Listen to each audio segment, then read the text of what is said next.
அனைவருக்கும் வணக்கம். EMI moratorium வழக்கில் மார்ச் 23ஆம் தேதி தீர்ப்பு வந்தது. உங்கள் எல்லாருக்குமே தெரியும்.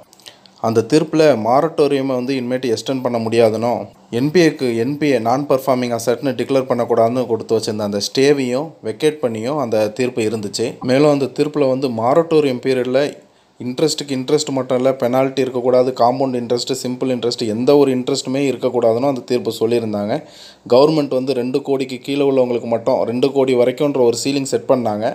இர்ரெஸ்பெக்டிவ் ஆஃப் அந்த சீலிங்லாம் எதுவுமே இருக்கக்கூடாதுன்னு சொல்லி எல்லாருக்குமே அந்த மாரட்டோரியம் பீரியடில் எந்த ஒரு இன்ட்ரெஸ்ட்டும் இருக்கக்கூடாது, எல்லாத்தையுமே திரும்ப கொடுத்துடணும் அப்படின்னு சொல்லியிருந்தாங்க. திரும்ப கொடுத்துடணும், இல்லைனா ஃப்யூச்சர் இஎம்ஐயில் கிரெடிட்டாக வச்சுக்கணும்னு சொல்லியிருந்தாங்க.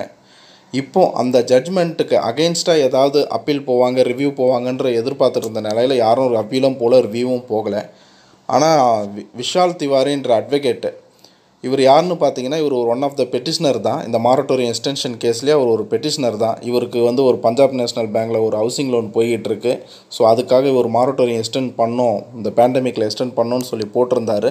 இப்போது அவர் என்ன பண்ணியிருக்காருன்னா, ரிவ்யூ போகலை, அப்பீல் போகலை, ஒரு பெட்டிஷன் போட்டிருக்காரு, ஒரு கிளாரிஃபிகேஷன் பெட்டிஷன் போட்டிருக்காரு. கிளாரிஃபை பண்ணணும், சுப்ரீம் கோர்ட் இது ஒரு டவுட் ஒன்று கிளாரிஃபை பண்ணணும், டைரக்ட் பண்ணணும் அப்படின்னு சொல்லி ஒரு பெட்டிஷன் போட்டிருக்காரு. என்ன பெட்டிஷன் பார்த்தீங்கன்னா, அதாவது சுப்ரீம் கோர்ட் ஏற்கனவே ஆகஸ்ட் 31, 2020 வரைக்கும் எந்தெந்த அக்கௌண்ட்டெல்லாம் என்பிஏ ஆகலையோ அந்த அக்கௌண்ட்டெல்லாம் ஃபர்தர் ஆர்டர் வர்ற வரைக்கும் என்பிஏ பண்ணக்கூடாதுன்னு ஒரு ஸ்டே ஆர்டர் கொடுத்துருந்தாங்க.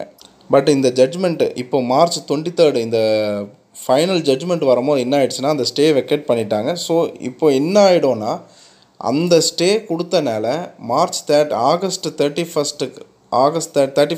2020க்கு அப்புறமா ஒரு சில அக்கௌண்ட் பெண்டிங் வச்சுருந்தாலும், பாரோவர்ஸ் கெட்டாமல் இருந்திருந்தாலும், அது ஒரு ஸ்டாண்டர்ட் அக்கௌண்ட்டாக தான் வச்சுருந்துருப்பாங்க. அதாவது லிஸ்ட் பண்ணியிருக்க மாட்டாங்க. நான் பர்ஃபார்மிங் அசட்னு சொல்லி அந்த அக்கௌண்ட்டை டிக்ளேர் பண்ணியாமல் ஸ்டாண்டர்ட் அக்கௌண்ட்டாக தான் வச்சுருப்பாங்க. இப்போ இந்த சூழ்நிலையில் இந்த ஆர்டர் அந்த ஸ்டே ஆர்டரை வெக்கேட் பண்ணும் போது அத்தனையுமே அவ்வளோ பேருமே மொத்தமாக என்பிஏக்கு கீழே வந்துடுவாங்க. ஸோ டோட்டலாக அத்தனை பாரோவர்ஸுமே என்பிஏக்கு கீழே வர்ற ஒரு சூழ்நிலை இருக்குது அப்படின்ற மாதிரி அவருடைய பெட்டிஷனில் சொல்லி, இதுக்கு ஒரு கிளாரிட்டி வேணும், இதை நீங்கள் டைரக்ட் பண்ணி ஒரு கிரேஸ் பீரியட் வேணும் இதுக்கு, அதாவது மார்ச் 23க்கு மேலே ஒரு 90 நாள் கண்டிப்பாக வேணும், ஒரு 3 மாதம் டைமாவது எல்லாருக்கும் வேணும் அப்படின்ற மாதிரி சொல்லியிருந்தார்.